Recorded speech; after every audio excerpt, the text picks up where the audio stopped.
से हम lecture start कर रहे हैं, थोड़ा रुक जाइए, जो नहीं लिखे हैं थोड़ा सा सुन लीजिए तब लिखिएगा। आज से बाबू आपको हम बायनोमियल थ्योरम स्टार्ट कर रहे हैं, ठीक है। बायनोमियल थ्योरम अलजेब्रा का चैप्टर है, ठीक है, 11th का, और बहुत मोस्ट इंपॉर्टेंट चैप्टर है हर एक एग्जाम के लिए।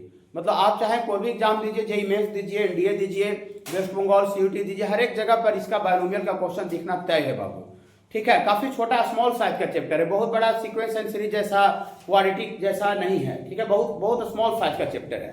मैंने आज हम एक क्लास सिंगल लेंगे, इसका ऑलमोस्ट जो थ्योरी है वो कंप्लीट हो जाएगा 90% तक, ठीक है। सिर्फ और सिर्फ प्रॉब्लम का हम पैकेज देंगे, प्रॉब्लम प्रैक्टिस करवाएंगे, ठीक है। प्रॉब्लम मेरा लगता है शायद 100 से अब प्रॉब्लम है एलिमेंट्री में, ठीक है। फिर उसके बाद डेली होम ये भी ऑब्जेक्टिव क्वेश्चन भी दिया हुआ है, ठीक है ना। ऑब्जेक्टिव क्वेश्चन में एनडीए का क्वेश्चन दिया हुआ है, फिर और कुछ मिक्स अदर क्वेश्चन भी दिया हुआ है, ठीक है बाबू। हाँ देखिए, तो बायनोमियल थ्योरम क्या होता है बाबू, इसको समझने के लिए सबसे पहले हम लोग बायनोमियल एक्सप्रेशन को समझेंगे कि बायनोमियल एक्सप्रेशन क्या होता है, ठीक है।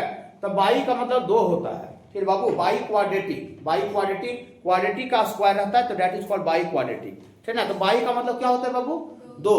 तो बायनोमियल बाई का मतलब दो होता है, मतलब वैसा एक्सप्रेशन जो कि दो टर्म का जोड़ या घटाव रहे, दो टर्म का जोड़ या घटाव। Expression which is in the form of sum और डिफरेंस ऑफ टू टर्म्स।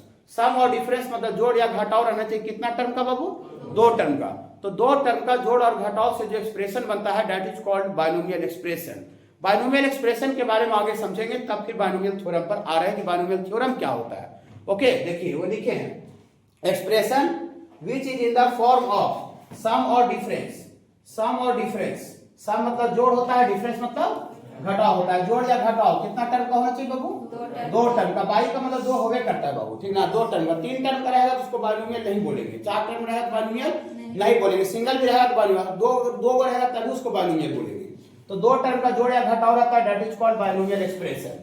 जैसे फॉर एग्जांपल के तौर पर हम लोग, वैसा कुछ है नहीं, आप लोग जानते हैं, बच्चा में x प्लस वाई तो सुन लेते होंगे, ठीक है। x प्लस वाई का whole square, x plus y का होल क्यूब जो भी रहे, लेकिन है ये कितना टर्म, दो टर्म, एक x है और दूसरा y है, ठीक है। ये आपका बायनोमियल एक्सप्रेशन है।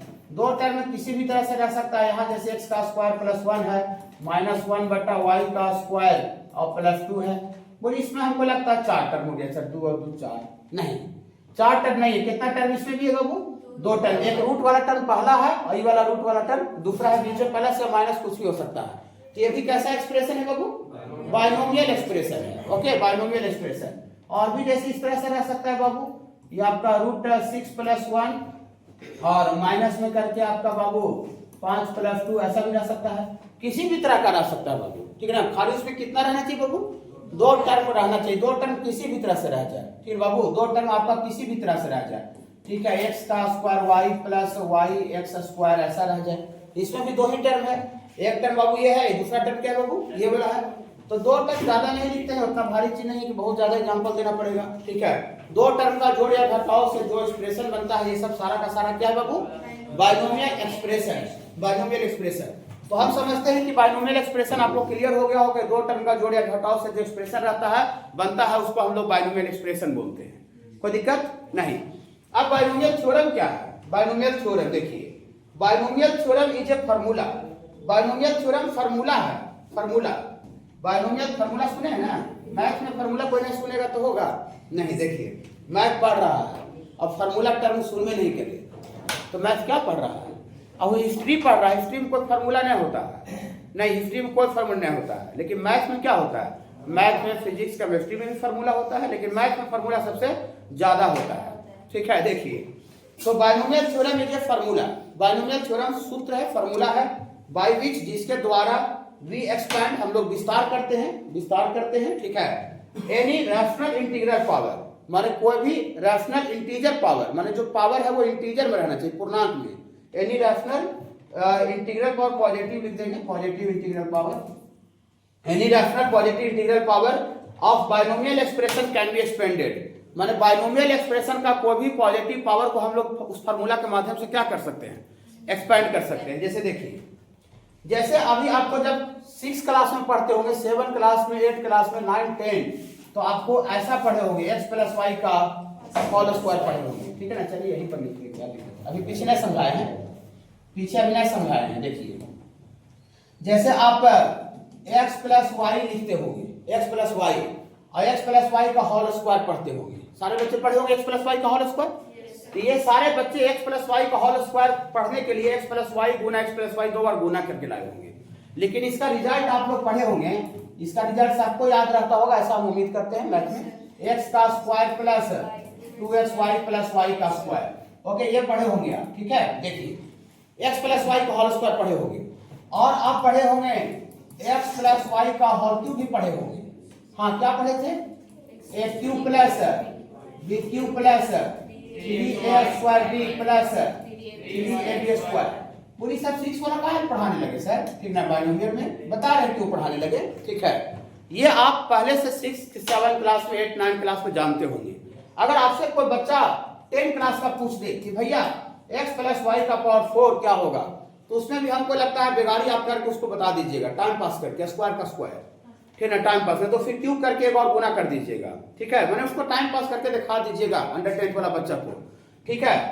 पावर 5 आपको कर दे, सब पावर 5 में भी आप बहुत ज्यादा हिम्मतगर होंगे तो टाइम पास कर सकते हैं, नहीं हिम्मत वाला रहेगा तो टाइम पास कर सकते हैं, ठीक है। हाँ, और अगर आपसे कोई ऐसे पूछ दे कि जिसमें आपका हिम्मत जवाब दे देगा, सिलेंडर बोल दीजिएगा, x प्लस वाई का पावर 100 क्या होगा, x प्लस वाई का पावर 100 क्या होगा।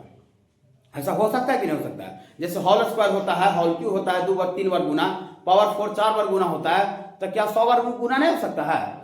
x प्लस वाई 100 बार भी गुना हो सकता है, 50 बार। है बाबू किसका? तो वही बता रहे हैं ना, मैंने हो सकता है कि नहीं हो सकता है। x प्लस वाई का पावर 100 हो सकता है कि नहीं हो सकता है। वो कैसे होगा उसी पर तो हम चर्चा करने आए हैं।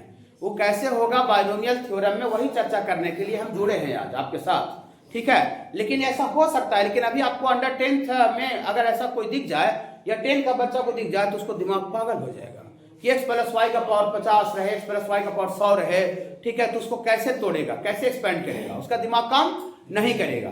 तो बाइनोमियल थ्योरम वही फार्मूला होता है, बाइनोमियल थ्योरम फार्मूला है, माने सूत्र है, जिस फार्मूला के माध्यम से हम कोई भी, ये बाइनोमियल एक्सप्रेशन है, ये बाइनोमियल एक्सप्रेशन है। अभी बाइनोमियल एक्सप्रेशन जो बताया 2 टर्म का जोड़ घटाओ, तो ये बाइनोमियल एक्सप्रेशन है। बाइनोमियल एक्सप्रेशन का कोई भी पॉजिटिव इंटीग्रल पावर को हम उस फार्मूला के माध्यम से एक्सपेंड कर सकते हैं। बाइनोमियल थ्योरम फार्मूला है, बाइनोमियल थ्योरम फार्मूला है, जिस फार्मूला के माध्यम से हम कोई भी बाइनोमियल एक्सप्रेशन का कोई भी पॉजिटिव इंटीग्रल पावर, नेगेटिव के लिए भी होता है, फ्रैक्शन के लिए होता है, लेकिन वो अभी हम लोग 2 संडे बाद पढ़ेंगे। आज हम लोग जो पढ़ाई करेंगे वो सीधा पॉजिटिव इंटीग्रल पावर के लिए पढ़ेंगे, ओके। लेकिन फ्रैक्शन के लिए होता है, 5/3 भी रहता है उसको भी एक्सपेंड होता है, माइनस में भी रहता है उसको भी एक्सपेंड होता है, लेकिन वो अभी 2 संडे बाद पढ़ेंगे। एक संडे आज, एक संडे और, फिर तब तीसरा संडे में पढ़ेंगे वो, ठीक है बाबू। आज उसके बारे में स्टडी नहीं करेंगे, ठीक है, लेकिन है पढ़ना है वो भी है, ठीक है। लेकिन ये आपको मेन है कि बाइनोमियल एक्सप्रेशन बाइनोमियल थ्योरम एक फार्मूला होता है, जिस फार्मूला के माध्यम से हम बाइनोमियल एक्सप्रेशन का कोई भी पॉजिटिव इंटीग्रल पावर को हम विस्तार कर सकते हैं, तोड़ सकते हैं। कोई भी पॉजिटिव इंटीग्रल पावर, मैंने whole square, whole cube, power 4, power 5, power 6, 7, 8, 9, 10, 11, 12, anything, कुछ भी, ओके। हाँ देखिए, वही लिखे, देखिए बाइनोमियल थ्योरम एक फार्मूला है, फार्मूला, ठीक है, बाई भी, जिसके द्वारा हम लोग विस्तार करते, एक्सपैंड करते हैं। किसको एक्सपैंड करते हैं? Any rational positive integral power. Positive integral power मतलब पावर जो रहना चाहिए पॉजिटिव इंटीजर होना चाहिए, मतलब 1, 2, 3, 4, 5, 6, 7, 8, 9, 10, 11, 12, 13, ये सब ऐसे रहना चाहिए, ओके। हाँ, कोई भी positive integral power of binomial expression, binomial expression का कोई भी पॉजिटिव इंटीग्रल पावर को कैन बी एक्सपैंडेड मतलब उसको विस्तार किया जा सकता है, विस्तार करते हैं, फैलाते हैं, ओके बाबू। बाइनोमियल थ्योरम एक फार्मूला बोली तो कैसा फार्मूला, लिखिए फार्मूला को, देखिएगा, ये तो एग्जांपल बताइए फार्मूला से इसको करके बताएंगे। देखिए, एंड बाइनोमियल थ्योरम ऐसा है बाबू, एंड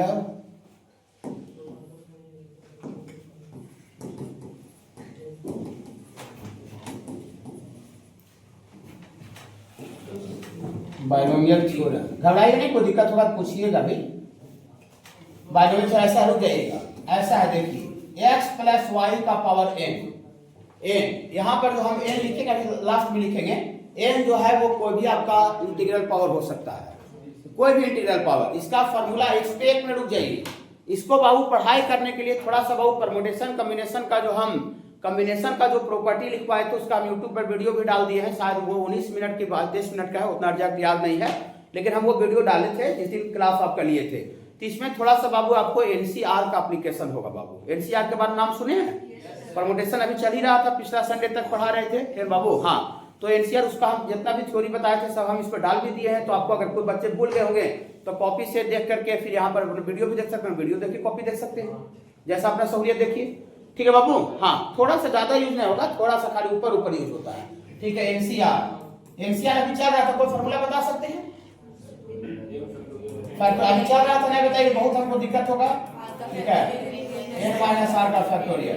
अब एनसीआर क्या देता है? n थिंग्स में से r थिंग्स को कितना तरीका से चुन सकते हैं। सब तो बहुत दिन से छठ के बाद, छठ के पहले से क्लास ले लिए थे परमुटेशन का, अभी तक पढ़ाए।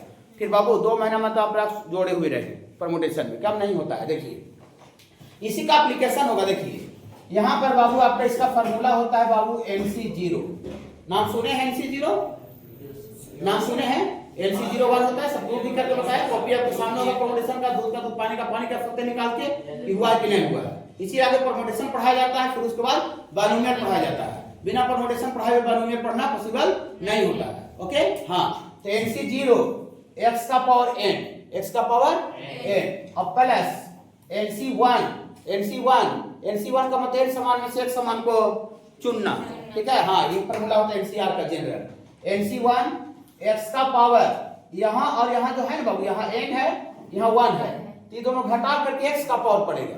ये दोनों घटा करके बाबू x का पावर पड़ेगा, ये दोनों घटा करके x का पावर पड़ेगा बाबू। तो यहाँ x का पावर n-1 होता है।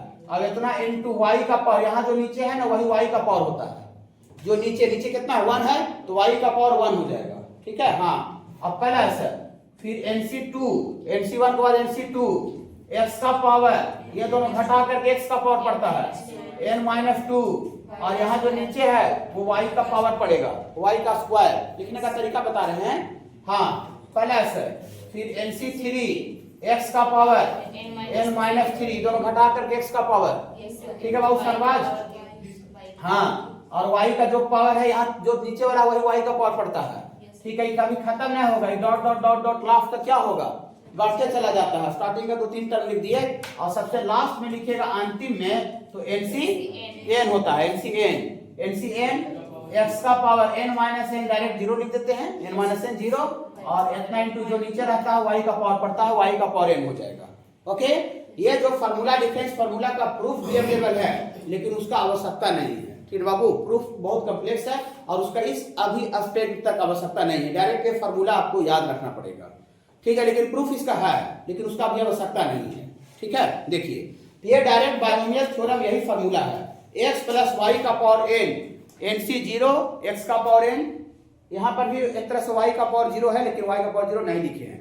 ठीक है, फिर आपको NC1 x का पावर n-1, y का पावर 1, NC2 x का पावर n-2, y का पावर 2, NC3 x का पावर n-3, y का पावर 3, फिर NC4 x का पावर n-4, y का पावर 4। ऐसे करते करते लास्ट हो जाएगा बाबू NCN x का पावर n-n माने 0 और y का पावर n हो जाएगा। ओके, हम इसी फार्मूला के माध्यम से किसी भी बाइनोमियल एक्सप्रेशन का कोई भी रैशनल इंटीग्रल पावर को हम क्या कर सकते हैं बाबू, एक्सपैंड कर सकते हैं। एक्सपैंड मतलब विस्तार कर सकते हैं, एक्सपैंड मतलब विस्तार कर सकते हैं। बोलिए सर, हमको विश्वास नहीं होता है कि आप इस फार्मूला के माध्यम से विस्तार कीजिएगा तो ऊपर वाला आ जाएगा।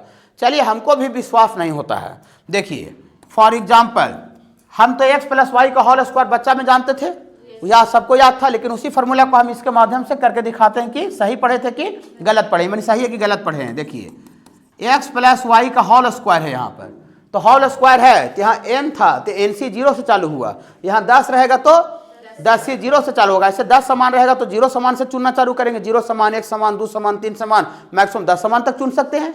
ये सब चर्चा किया हुआ है सर ना, वीडियो भी अवेलेबल है, जब मन करे जब आप देख सकते हैं। आज वाला भी डाल देंगे, कोई दिक्कत नहीं है। ओके, देखिए तो यहाँ से कहाँ से चालू होगा बाबू, 2C0 से। ओके, 2C0 मान 2 समान में से 0 समान को चुनना, और ये x का पावर 2 माइनस 0 2 होता है बाबू। हाँ, समझाने के लिए अगर लिखना है तो y का पावर 0 भी लिख दीजिए, समझने के लिए थ्योरम भी लिख दीजिए, क्या दिक्कत है। y का पावर 0 1 होता है बाबू, समथिंग पावर 0। हाँ, प्लस 2C1 एक्स का पावर 2 - 1 समझाने के लिख रहे हैं, हम डायरेक्ट 1 भी लिख सकते थे, लेकिन आपका हम घर पर भी ख्याल रखते हैं, y का पावर 1, ओके, प्लस फिर NC2 x का पावर सॉरी 2C2 होगा, ये आपका 2C2 और ये 2C2 x का पावर 2 - 2 0 और ये y का स्क्वायर, ठीक है। 2 से 3 नहीं हो सकता है, 2 से 2 तक हो सकता है, सब पढ़ाया हुआ है। 2 समान में से 3 समान को कैसे चुनेंगे? अब 3 को बच्चा है, 4 बच्चा चुन सकते हैं नहीं, तो हार्डली कहाँ तक होगा सर? 2 से 2 तक। ये सब किया हुआ है, कोई दिक्कत नहीं है, थोड़ा अगर दिक्कत होगा तो रिवाइज कर लीजिएगा, ठीक है बाबू। देखिए, ओके बाबू, देखिए हम आपको बाबू जो कॉम्बिनेशन का जो प्रॉपर्टी बताए थे, इसमें आपको हम बाबू कुछ इंपॉर्टेंट वैल्यू को हम प्रूफ करके बताए थे, 7 गो 8 गो, ठीक है। वो आपको पूरा सिलेबस में घेरेगा, खाली परमोटेशन के लिए नहीं था।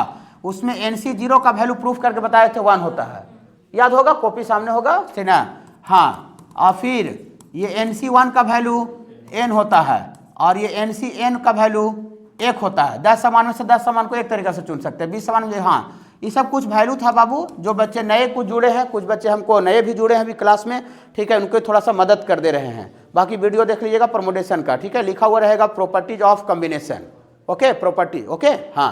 और फिर ऐसा ही बताए हैं NCR बराबर NC, ये दोनों घटा के भी नीचे देंगे तो दोनों बराबर होता है, याद आ रहा होगा।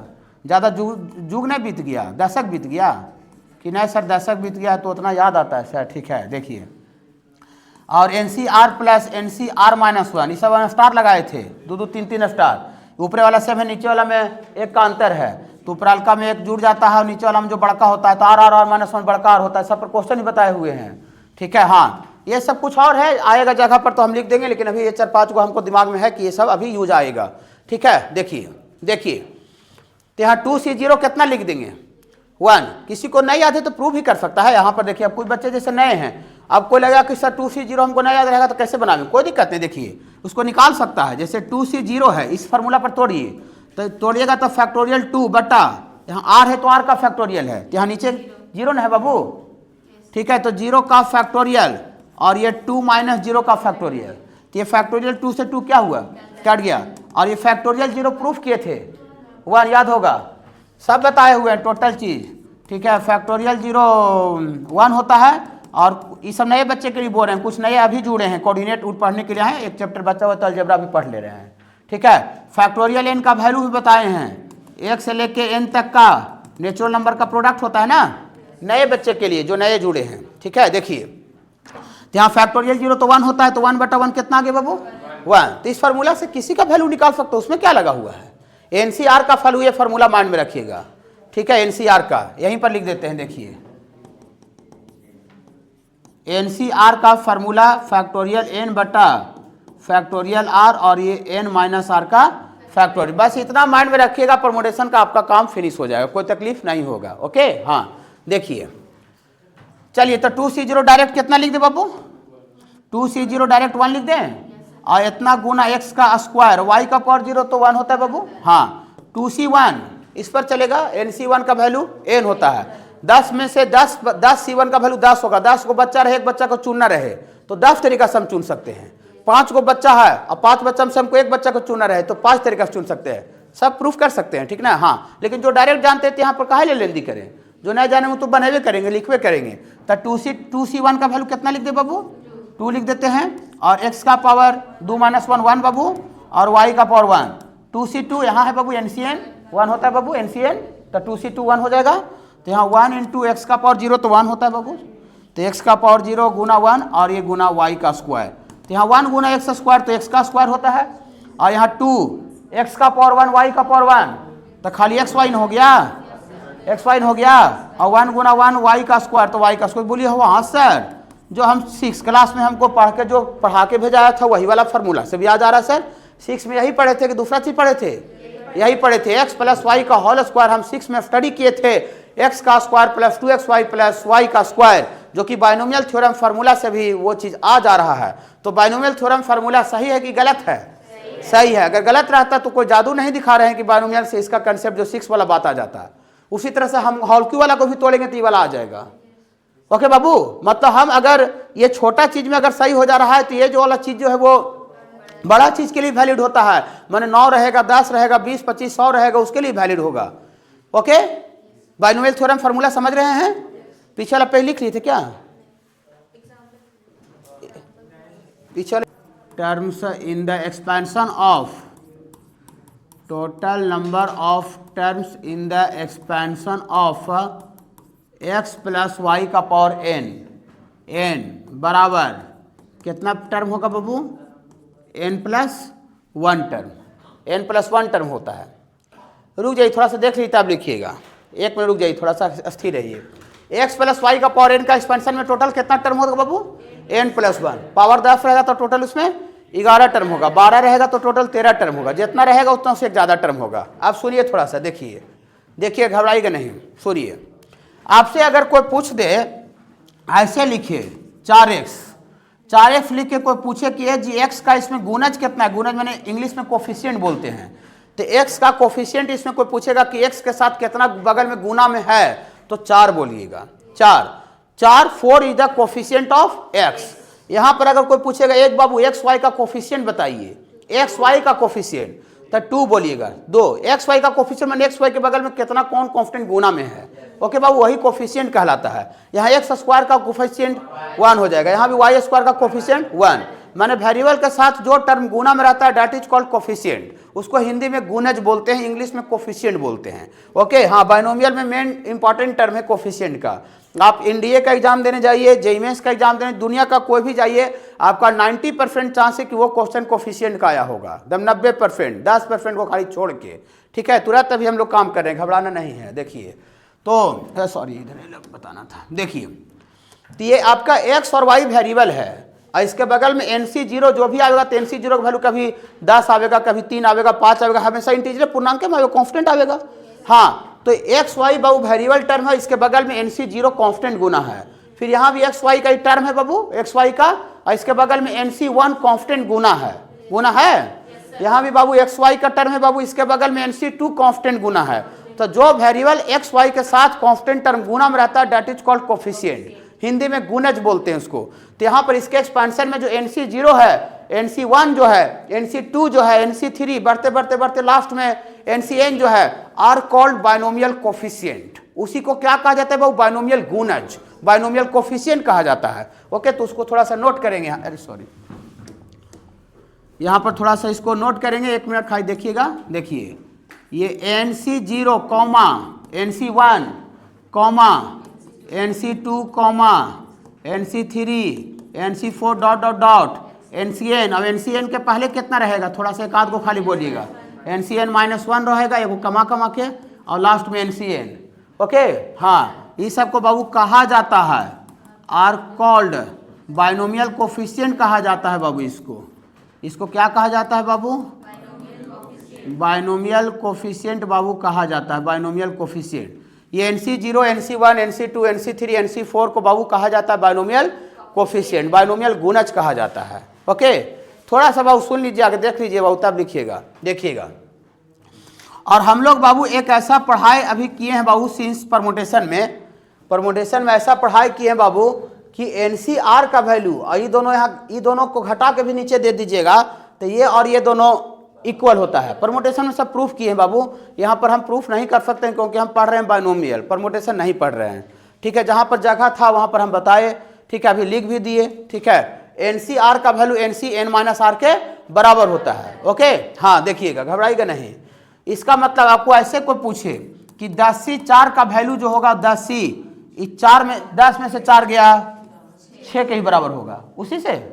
हाँ, अगर आपको कोई पूछेगा 15C 5 का वैल्यू, 15C 15 में से 5 गया, अरे सॉरी, 15C 10 के बराबर होगा। ये सब कैसे आ रहा है, समझ रहे हैं? हाँ, तो ऐसा लिखेंगे, सिंस NCR का जो वैल्यू होता है वो NCn-R के बराबर होता है। ये सब पढ़ाई के प्रूफ के साथ। कोई डाउट होता है नहीं पढ़ाए तो बोलिए।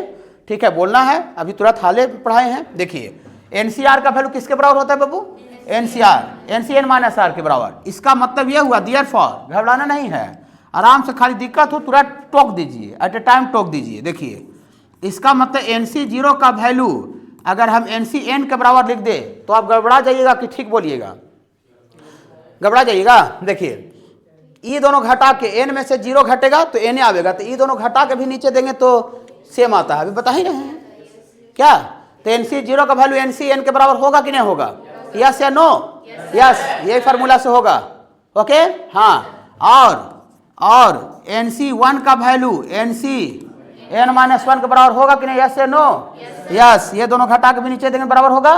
होगा। चलिए ऐसी करते करते और भी होगा, और भी होगा। रुक जाइए, बोलिए सब काहे लिखते हैं? ठीक है, बताते हैं काहे लिखते हैं। देखिए ये जो एनसी 0 है, वो जब आप इसको एक्सपेंड किए थे तो एनसी 0 शुरू से पहला टर्म का कोफिशिएंट था, शुरू से पहला टर्म का। ये जो एनसी एन है वो सबसे लास्ट टर्म का कोफिशिएंट है, और इसका दोनों का वैल्यू इक्वल होता है। इक्वल, एनसी 0 बराबर एनसी एन।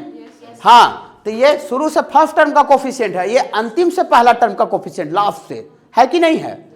ये अंतिम में है, अंतिम। हाँ, ये NC1 शुरू से दूसरा टर्म का कोफिशिएंट है, और शुरू से दूसरा नहीं लिखे हैं, लिखेंगे तो NCn-1 आवेगा। और दोनों क्या होता है? इक्वल होता है, इक्वल होता है। हाँ देखिए NC0 शुरू से पहला टर्म का कोफिशिएंट है, अब NCn लास्ट से पहला है, लास्ट वो दिख रहा है पीछे। NC1 शुरू से दूसरा है, NCn-1 लास्ट से दूसरा, अंतिम से दूसरा है। अब वो दोनों इक्वल होता है, इक्वल हो रहा है। फिर आगे लिखें तो NC2 का वैल्यू NCn-2 के, तो NC2 शुरू से तीसरा टर्म का कोफिशिएंट है। सॉरी तीसरा नहीं, दूसरा नहीं होगा, हाँ तीसरा हो जाएगा। हाँ, तो शुरू से तीसरा, अब NCn-2 अंतिम से तीसरा टर्म का कोफिशिएंट है, और वो दोनों क्या होता है? इक्वल। तो इसका मतलब हम इस डिजाइन को देख के बोल सकते हैं कि इसका मतलब coefficient of equi distance term from beginning and end, beginning माने शुरू से, एंड मतलब अंतिम से, हाँ, are equal. Coefficient of equi distance term from beginning and end are equal. कैसे, जो समझ में आ रहा है? कोई तकलीफ किसी को बाबू? नहीं। तो यहां लिख देते हैं, इसका मतलब therefore coefficient of equi distance term, equidistance माने समान दूरी होता है। हाँ, equi distance term,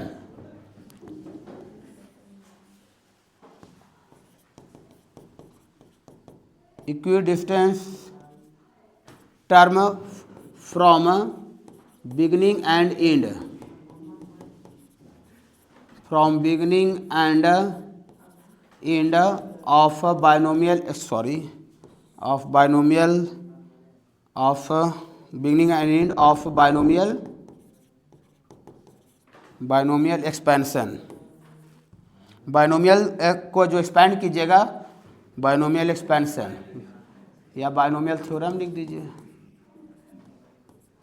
binomial theorem are क्या होता है बाबू? आर इक्वल होता है। क्या लिखे, समझ में आया? Coefficient of equi distance term from beginning and end, beginning and and माने शुरू से और लास्ट से समान दूरी वाले टर्म का जो बाइनोमियल कोफिशिएंट होता है, ठीक है बाबू, वो बाबू आपका ऑफ बाइनोमियल थ्योरम में, ठीक है, वो क्या होता है बाबू? आर इक्वल मतलब बराबर होता है। कोई दिक्कत है बाबू? कोई दिक्कत है? नहीं, इसको थोड़ा नोट कीजिए। 1 मिनट थोड़ा शुरू, एक बार और लिख लीजिए, तब लिखिएगा। 1 मिनट देखिए, लिख रहे हैं तो जब जगह है इसमें, देखिए रुक जाइए। देखिए जनरल टर्म, जनरल का मतलब होता है सामान्य, ठीक है, सबको कवर कर ले। आप जनरल टर्म ऑफ एपी का नाम सुने हैं, A+n-1D, A+n-1 एपी का जनरल टर्म था, मैंने उसमें पहला, दूसरा, तीसरा, चौथा, पांचवा सब था। जनरल टर्म ऑफ जीपी भी सुने थे, AR का पावर n-1। तो जनरल आपके लिए कोई नया टर्म नहीं है। हाँ, तो जनरल टर्म बाइनोमियल थ्योरम का क्या होगा? जनरल टर्म इसको बोलते हैं, देखिए जनरल टर्म ऑफ इसका x+y का पावर n, x+y का पावर n का जनरल टर्म क्या होता है? जनरल मतलब पहला, दूसरा, तीसरा सबको कवर कर ले, तो इसको बोलते हैं, देखिए TR+1th term, TR+1th term is called general term, TR+1वां टर्म को क्या कहा जाता है बाबू? जनरल टर्म बताते हैं। और TR+1वां टर्म का जो वैल्यू होगा, सुनिए, R1 टर्म को जनरल टर्म नहीं बोलते हैं, TR+1वां टर्म को जनरल टर्म बोला गया है, TR+1वां टर्म को जनरल टर्म बोला गया है। देखिए इक्कीवां टर्म है, दूसरा, तो दूसरा है, तो यहाँ 2 में से 1 कमा करके नीचे है, NC1 है। ये तीसरा है, तो तीसरा है, तो 3 माइनस यहाँ पर माने 3 है, तो यहाँ 3 में से 1 कमा करके 2 है, ये चौथा है, तो चौथा है तो नीचे 4 - 1 3 है, माने जायमा टर्म रहता है ना उससे एक डाउन करके नीचे रहता है। आपको कहा है 20वां टर्म में नीचे कितना होगा, तो 20वां टर्म में वहाँ 19 होगा, समझ रहे ना। 25वां टर्म में नीचे 24 होगा, दिख रहा है कैसे होगा। ये पहला टर्म है तो उससे एक डाउन करके 0 है, क्या बाबू। हाँ, तो हम r+1वां टर्म को जनरल टर्म बोलते हैं, तो r+1वां टर्म बोलिएगा इसके एक्सपेंशन में, तो NCr+1वां बोल रहे हैं, तो r+1वां से एक डाउन करके, एक कम करके, तो r+1वां से एक डाउन करके r होगा। जैसे r+1 है ना, तो एक डाउन कीजिएगा तो कितना होगा, देखिए r+1 में एक डाउन कीजिए तो 1 1 कट जाएगा, तो r बचेगा। 10 से एक डाउन करते हैं तो कितना होता है, 9 से एक डाउन करते हैं तो 8 होता है, एक कम जाता है, तो r+1 में एक कमेगा तो कितना होगा, r होगा, तो वही r लिखे हैं। NCR करने से समझ आया, ये r+1वां टर्म लिख रहे हैं, r+1वां टर्म को जनरल टर्म बोला गया है। और यहाँ NCR कहाँ से आया समझ आया, जायमा टर्म रहता है उसे एक नीचे डाउन करके रहता है। 25वां रहेगा तो वहाँ 24 होगा, 30वां रहेगा तो नीचे 29 होगा, 28वां रहेगा तो नीचे 27 होगा। ओके बाबू, हाँ देखिए, तो NCR घबराइएगा ना, x का पावर, अब तो लिख दीजिएगा, ये दोनों घटा करके x का पावर पड़ता है, अभी बता रहे थे, ये दोनों घटा करके x का पावर पड़ता है n - r, और गुना जो नीचे रहता है यहाँ वो y का पावर पड़ता है, अभी बता रहे थे लिखने में।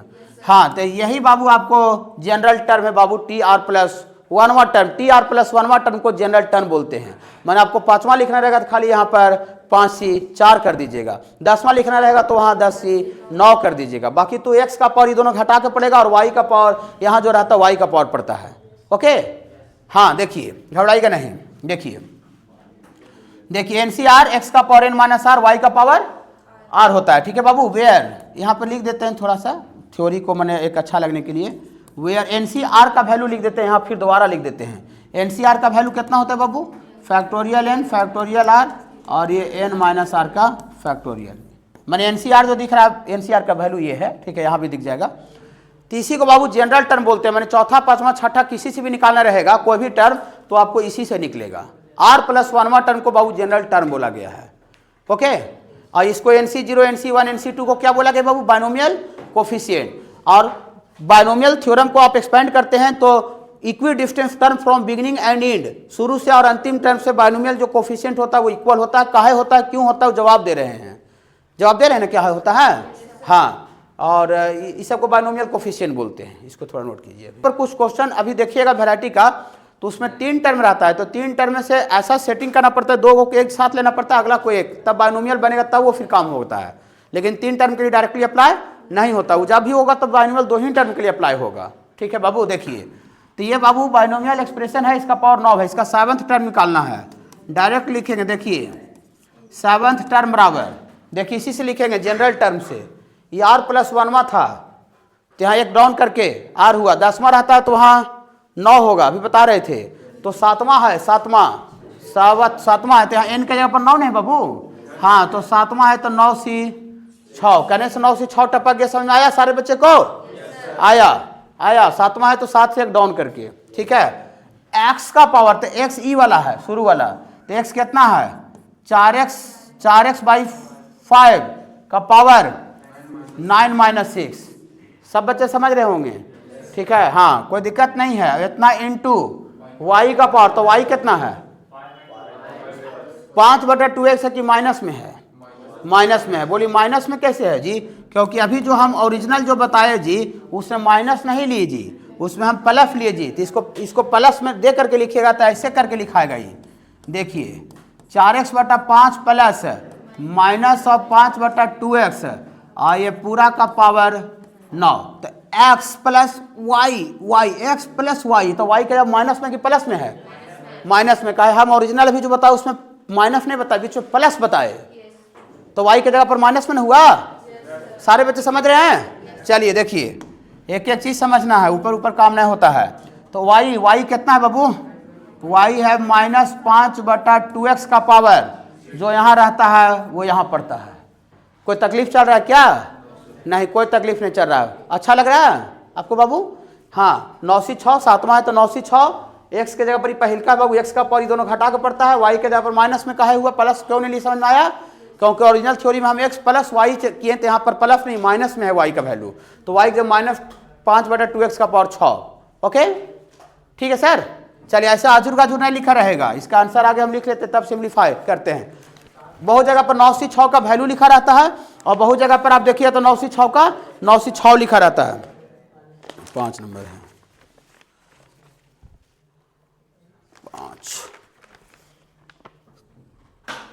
5 का लगता है नहीं दिले आंसर का। है बाबू, हाँ बाबू 5 का आंसर भी नहीं दिया हुआ है, ठीक है 4 दिया। देखिए ये 7वां टर्म है ना, 7वां टर्म तो यहाँ 9 कितना हो जाएगा 6, 10वां रहेगा तो 9 होगा। तो चलिए अभी 9 का 9 लिखिए और ये बाबू ये 4x इतना का पावर 3 हो जाएगा और ये अलग अलग पावर देंगे तो -1 का पावर 6 और इतना इंटू 5 का पावर 6/2 का पावर 6 इंटू x का पावर 6, अलग अलग बाबू। ऐसे रहता है x/y का होल स्क्वायर, तो x का स्क्वायर बटा y का स्क्वायर लिखाता है। हाँ अब ऐसे भी रहता है, x गुना y का होल स्क्वायर भी रहता है, तो ये x का स्क्वायर गुना y का स्क्वायर रहता है। तो हम -1 का पावर 6 अलग अलग दे दिए और 5/2x का पावर 6, तो 5 का पावर 6 ऊपर दे दिया और नीचे 2 का पावर 6 गुना x का पावर 6 दे दिए। आप जानते होंगे कि -1 का पावर आप इवन नंबर देते हैं तो उसका जो वैल्यू होता है वो पॉजिटिव होता है, जानते होंगे। और -1 का पावर विषम संख्या और नंबर दीजिएगा तो वैल्यू माइनस में आवेगा, जानते होंगे सब, ठीक है ना, छोटा छोटा बात है। तो यहाँ से 9c6 और इसको करेंगे तो 4 का क्यू और इतना गुना x का क्यू बटा 5 का क्यू, आई -1 का पावर 6 तो प्लस हो गया है और 5 का पावर 6 को बच्चा 5 का पावर 3 गुना 5 का पावर 3 लिख सकता है। बेस से रहने पर पावर जुड़ जाएगा तो 3 और 3 जुटेगा तो 6 हो जाएगा। बोले उससे तोड़ के काहे लिख रहे हैं, नीचे से कटने के लिए लिख रहे हैं और कोई रीजन नहीं है। और नीचे 2 का पावर 6 का डायरेक्ट वैल्यू कितना होता है, 2 का पावर 6 गुना कीजिए ना, 2 दूना 4 दूना 8 दूना 16 64 होता है क्या 64। अब इसको x का पावर 3 गुना 3 लिखेंगे और 4 का क्यू भी लगता है 64 होता है, तो ये 64 से 64 क्या हुआ कैंसिल हो गया, 5 का क्यू से 5 का क्यू कट गया, एगो x का क्यू भी कट गया, ये सब किया हुआ रहेगा, इसमें कोई डाउट नहीं है, ठीक है। बाइनोमियल में कैलकुलेशन है, ठीक ना, हाँ कैलकुलेशन इसमें मिलेगा। अब 9c6 का वैल्यू रह भी सकता है लिखा हुआ, लेकिन ना भी रह सकता है, लेकिन यहाँ हम आपको अगर निकाल देते हैं, ठीक ना, देखिए 9c6 निकाल देते, एक बच्चा पूछ रहे थे फैक्टोरियल 9 बटा, अभी एनसीआर वाला से लिखे तो उसी से लिखेंगे, तो फैक्टोरियल 9 बटा फैक्टोरियल 6, 9 में से 6 गया फैक्टोरियल 3 लिख दें फार्मूला से एनसीआर 2 बार लिखे आज। और इतना गुना 5 का क्यू कितना होता है, 5 का क्यू 125 बटा x का क्यू। देखिए आप सुनिए, ये 7वां टर्म डायरेक्ट निकल रहा है, तो दियर फॉर T7 7वां टर्म। ये बाबू कहीं भी फैक्टोरियल का क्वेश्चन आता है, आपको बताए हैं परमुटेशन में, वहीं पर पढ़ना ही था। तो बड़ा टर्म जिसमें फैक्टोरियल लगा रहता है, बड़ा टर्म को छोटा वाला टर्म को ब्रेक करना पड़ता है। तो 9 को कितना से कम आएगी, 6 के टर्म में आ जाए, 3 से कम करना पड़ेगा। तो फैक्टोरियल 9 को कोई बच्चा फैक्टोरियल 6 गुना 7 गुना 8 गुना 9 लिख सकता है। और नीचे फैक्टोरियल 6 है, फैक्टोरियल 3 का मतलब होता है 1 गुना 2 गुना 3, और इतना गुना यहाँ से है 125 बटा x का क्यू। ये किया हुआ रहेगा, ऐसा मत सोचिए कि हम कर रहे हैं, ये किया हुआ रहेगा। 2 चको 8 और 3 तिया 9, तो 7 और, ठीक है बाबू, 7 और 28 गुना 3 84 इंटू 125 बटा x का क्यू। शायद ही गुना रहेगा तो गुना कर लीजिएगा ना, तो फिर ऐसा ही रखिएगा। ये 7वां टर्म आ गया, मैंने इसको तोड़िएगा तो उसमें 7वां टर्म ई वाला आवेगा। समझे कैसे निकाला जनरल टर्म से? देखिए पीछे थ्योरी क्या बता रहे बाबू जनरल टर्म का, कि यहाँ r + 1वां टर्म है, तो यहाँ कितना है r, माने जयवां टर्म रहेगा उससे एक डाउन करके पावर होगा, फिर x का पावर e और ये दोनों घटा के x का पावर पड़ता है, और y का पावर जो नीचे रहता है y का पावर पड़ता है, ठीक है। हाँ तो यहाँ कैमा टर्म निकालना है क्वेश्चन में, 7वां।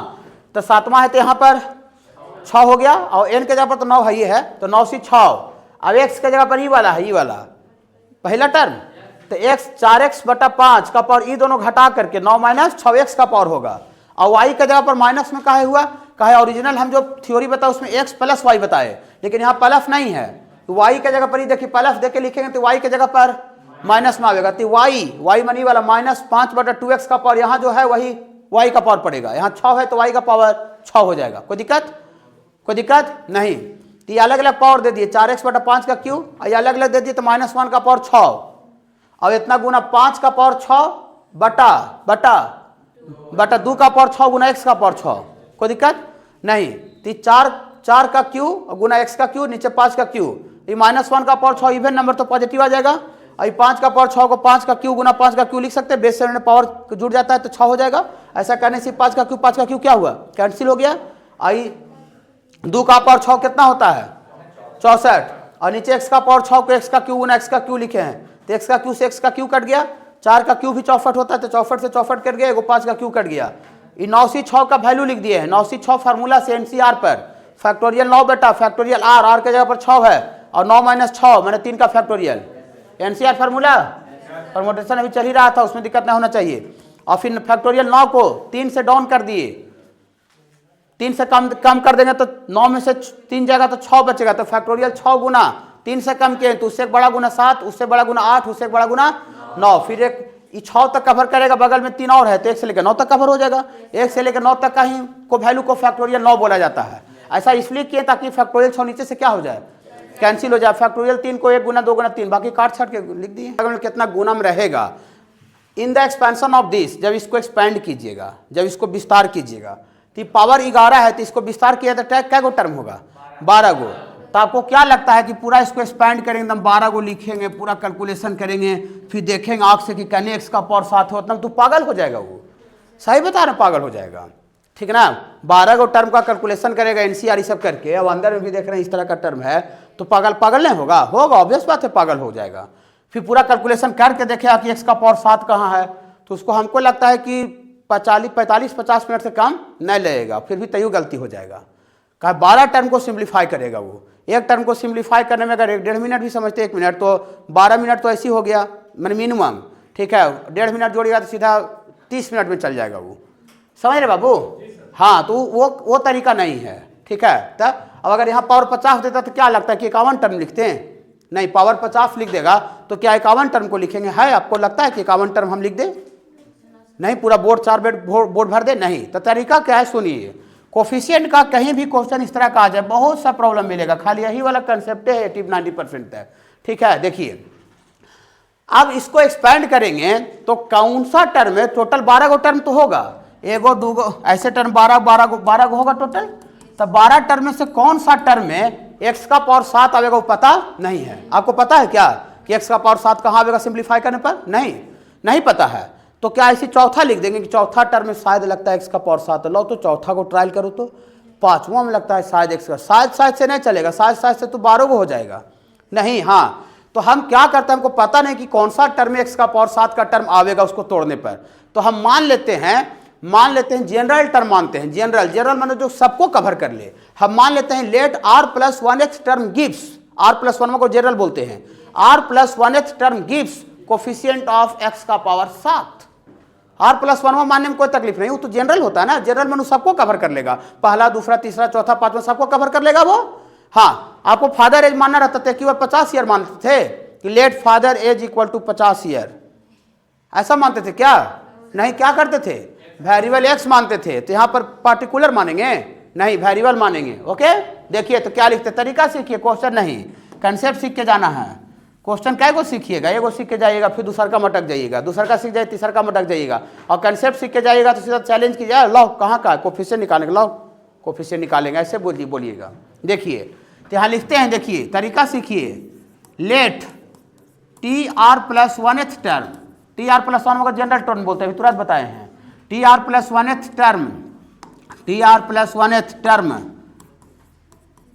Term gives coefficient of, coefficient को शॉर्ट में COEFF लिखेंगे खाली।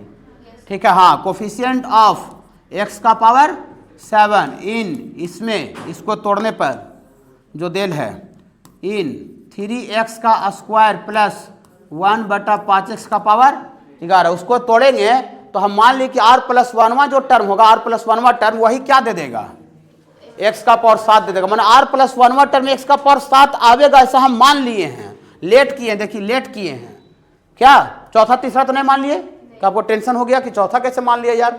ठीक है, r प्लस 1वां टर्म, तरीका समझ में आया? चलिए अब r प्लस 1वां टर्म में हम माने कि x का पावर 7 देगा, तो r प्लस 1वां लिखिए, आप लिखिए। तो therefore T R plus 1th term बराबर, थोड़ा सा गुनगुनाते, आप गुनगुनाइएगा, आपको मदद लेंगे। 11c r प्लस 1वां लिख रहे हैं, r 11c r, हाँ x का पावर, तो x ही पहिल का होता है, तो पहिल का 3x का स्क्वायर का पावर, ये दोनों घटा करके 11 माइनस r इतना इंटू y का पावर, तो y ई वाला है 1/5x का पावर r। अच्छा लग रहा है? मजा आ रहा है? कोई दिक्कत है नहीं? r प्लस 1वां टर्म को हम माने कि x का पावर 7 देगा, जनरल टर्म। ओके, चलिए इसको आगे बढ़ाते हैं सर। हाँ, यहाँ 11cr, ये दोनों गुना में है, होल का पावर 11 माइनस r है, तो अलग अलग पावर दे सकते हैं। x गुना y का क्यों रहता है, तो x का क्यू गुना y का क्यों लिखाता है बच्चा से? चलिए तो इसको अलग अलग दीजिएगा, तो 3 का पावर 11 माइनस r, और ई पावर का पावर मल्टीप्लाई हो जाएगा, ये x का स्क्वायर यहाँ पहले से 11 माइनस r और है, तो पावर का पावर मल्टीप्लाई 11 दूनी 22 माइनस। इसे समझ में आ रहा है बाबू? कोई दिक्कत नहीं? पावर का पावर गुना हो गया। यहाँ पर ऊपर और नीचे 1/5x का पावर r है, तो अलग अलग पावर देंगे तो 1 का पावर r, तो 1 का पावर r क्या होता है? 1 होगा। 1 का पावर दुनिया का कुछ देने से 1 ही रहता है। और नीचे अलग अलग दीजिए, 5 का पावर r गुना x का पावर r। बोलिए नहीं समझ में आता है सर? आ रहा कि जर्मन टाइप का लग रहा है? आ रहा? जैसे हम लोग हैं इंडिया में हैं, ठीक है, तो इंग्लिश तो समझते हैं, लेकिन आपको जर्मन लैंग्वेज आपके सामने पेश कर दे तो आप समझिएगा नहीं। तो किसी को जर्मन टाइप का नहीं लग रहा है? नहीं, देखिए तो यहाँ से 11cr, 11 से घबराइए नहीं, घबराने से आपका सब काम घबरा जाता है जीवन में भी। ठीक है, देखिए ई सब गुना में है, तीनों ई सब गुना में है, तो गुना में जानते हैं आगे पीछे नहीं होता है, तो आगे पीछे नहीं होता है, तो देखिए क्या करते हैं, 3 का पावर 11 माइनस 1 कॉन्स्टेंट है, आई 1/5 का पावर r है, ऊपर चल जाएगा तो 5 का पावर माइनस r होगा, 5 का पावर माइनस r, ये सब बच्चा का चीज है, सब जानते होंगे, सॉरी 5 का पावर माइनस r।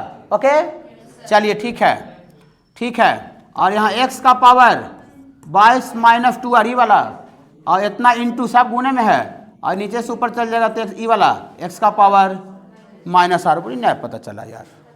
पता चला? सब गुना में, तो क्या दिक्कत है? कांस्टेंट है, इसमें एक्स उस नहीं है, तो इसीलिए कांस्टेंट वाला को जोड़ा एक जगह रख दिए, वेरिएबल वाला को एक साथ कर दिए। अभी दोनों गुना में है, दोनों का बेस सेम है, तो दोनों का गुना में है, बेस सेम है, तो पावर ऐड कर दें। हाँ, तो यहाँ 11cr, तो यहाँ पर नहीं बेस से ऐड होगा, ठीक ना, यहाँ अलग अलग है, तो सॉरी 11 माइनस r गुना 5 का पावर माइनस r, x का पावर 22 पावर ऐड होगा तो -2r माइनस r -3r, गुना में बेस सेम रहता है, पावर जुड़ जाता है, बच्चा का चीज है। हाँ, तो 22 माइनस 3r, कैमा टर्म निकाल रहे हैं, कौन सा टर्म निकाल रहे हैं? नहीं, 7वां अभी तक वही जीवन में है। ठीक है, TR प्लस 1वां टर्म, वो क्वेश्चन से आगे निकल चुके हैं, 7वां इसके पीछे वाला में था। यहाँ पर हम लोग जनरल टर्म R प्लस 1वां निकाल रहे हैं। ओके, R प्लस 1वां जनरल टर्म। अब हम मान चुके हैं ऐसा कि R प्लस 1वां जो टर्म होगा वही x का पावर 7 देगा, ऐसा हम मान चुके हैं कि R प्लस 1वां जो टर्म होगा वो x का पावर 7 देगा, ऐसा हम लेट किए हैं कि नहीं किए हैं? तो बताइए, R प्लस 1वां टर्म है और हम मान चुके हैं कि इसी में x का पावर 7 आवेगा, तो x का पावर 7 होने के लिए जो पावर जो 22 माइनस 3r जो है ना, वो 22 माइनस 3r नहीं होना चाहिए, वो 22 माइनस 3r के जगह पर 7 होना चाहिए। 22 माइनस 3r के जगह पर 7 अगर हो जाए तो क्या इसमें x का पावर 7 का टर्म आ जाए कि नहीं? यस या नो? यस, यही x का टर्म खाली एक जगह, बाकी सब कोफिशिएंट है, कांस्टेंट। x के साथ वेरिएबल के साथ जो गुना में रहता है दैट इज कॉल्ड कोफिशिएंट। तो ये x का टर्म हुआ एक ही जगह, इधर x सूक्ष्म नहीं है, देखिए। हाँ, तो x का टर्म हुआ और इसके बगल में जो गोल घेरा रहे हैं वो उसका कोफिशिएंट है। क्या? हाँ, तो R प्लस 1वां टर्म हम माने हैं कि R प्लस 1वां टर्म x का पावर 7 देगा, तो लिखेंगे फॉर गिव x का पावर 7, x का पावर 7 देने के लिए 22 माइनस 3r इक्वल टू 7 होना चाहिए। गलत बोल रहे हैं क्या? कोई दिक्कत है? नहीं, अगर x का पावर 9 का कोफिशिएंट कहता तो सेम यही तरीका से होता है, खाली 22 minus 3r equal to 9। x का पावर 20 का कोफिशिएंट कहता तो 22 माइनस 3r इक्वल टू 20। अगर ये 20 हो जाए तो x का पावर 20 का टर्म हो जाएगा और बगल में जो उसका गुणज हो जाएगा। अगर ये पावर जो है 25 हो जाए, x का पावर 25, तो x का पावर 25 का टर्म हो जाएगा और बगल में जो उसका कोफिशिएंट हो जाएगा। कोई दिक्कत? माने कोई भी कोफिशिएंट का क्वेश्चन है, कोई भी कोफिशिएंट, तरीका यही होगा कि r प्लस 1 टर्म लिख के और जितना का कोफिशिएंट कहेगा x का पावर उतना इक्वल करके r निकाल लेंगे। हाँ देखिए निकालते हैं, ठीक है, देखिए लिखते हैं, समझ में आ रहा है ना? तो देखिए लिखते हैं फॉर गिव मतलब देने के लिए, for give coefficient of x का पावर 7, x का पावर 7 देने के लिए, x का पावर 7 का कोफिशिएंट निकालना है। x का पावर 7 देने के लिए ये जो 22 माइनस जो 3r जो पावर है r का, जो x का जो पावर है 22 माइनस 3r इतना इक्वल टू ओ। इसके जगह पर अगर 7 हो जाए तो x का पावर 7 आ जाएगा कि नहीं? यस या नो? यस आ जाएगा, आ जाएगा। तो यहाँ से 7 इधर आ जाएगा, 22 माइनस इतना बराबर 3r ना, तो 22 में से 7 गया 15 बराबर 3r, तो r equal to 5, r equal to 5, r equal to 5। 1 minute रुक जाइए, r इक्वल टू 5 आया तो हम माने थे r प्लस 1 टर्म x का पावर 7 देगा, तो r के जगह पर 5 आया तो 5 प्लस 1 6। माने आप इसको एक्सपेंड कीजिएगा तो जो छठा टर्म होगा, छठा टर्म वो उसमें x का पावर 7 आएगा। रुकिए जरा सुनिए, घबराइएगा नहीं, समझ रहे सर? तो हमको वो नहीं निकालना था कि कैमा टर्म, हमको कोफिशिएंट निकालना है। तो दियर फॉर रुक जाइए, दियर फॉर कोफिशिएंट ऑफ x का पावर 7 बराबर r के जगह पर यहाँ 5 रखेंगे तो 22 माइनस 15, तो 22 माइनस 15 7 होता है कि नहीं होता है? r के जगह 5 रखने से, r के जगह 5 रखिए, देखिए 22 माइनस 15 7 होगा, तो x का पावर 7 का टर्म आ जाएगा। लेकिन हमको टर्म नहीं निकालना था, हमको कोफिशिएंट निकालना है। तो कोफिशिएंट वेरिएबल के साथ जो गुना में रहता है वो ना कहलाता है बाबू। तो इसका कोफिशिएंट कितना है सर? इसका कोफिशिएंट है 11 CR। रुकिए ना, अभी r का वैल्यू निकाल चुके हैं, अननोन नहीं r का वैल्यू निकाल चुके कि अननोन है?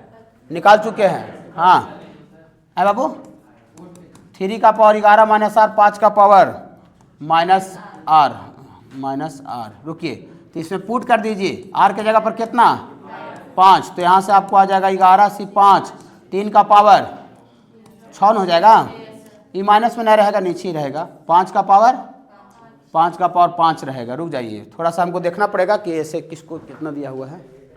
ये कोफिशिएंट आ गई वाला बाबू, कोफिशिएंट, ठीक है। देखिए इसका बता रहे हैं 15 नंबर, 15 में 11 से 5, 3 का पावर 6 बटा 5 का पावर 5, ऐसा ही लिखा हुआ है, ठीक है, यही आपको लिखा हुआ है। रुक जाइएगा 1 मिनट, सुनिए, समझे कैसे कोफिशिएंट निकला?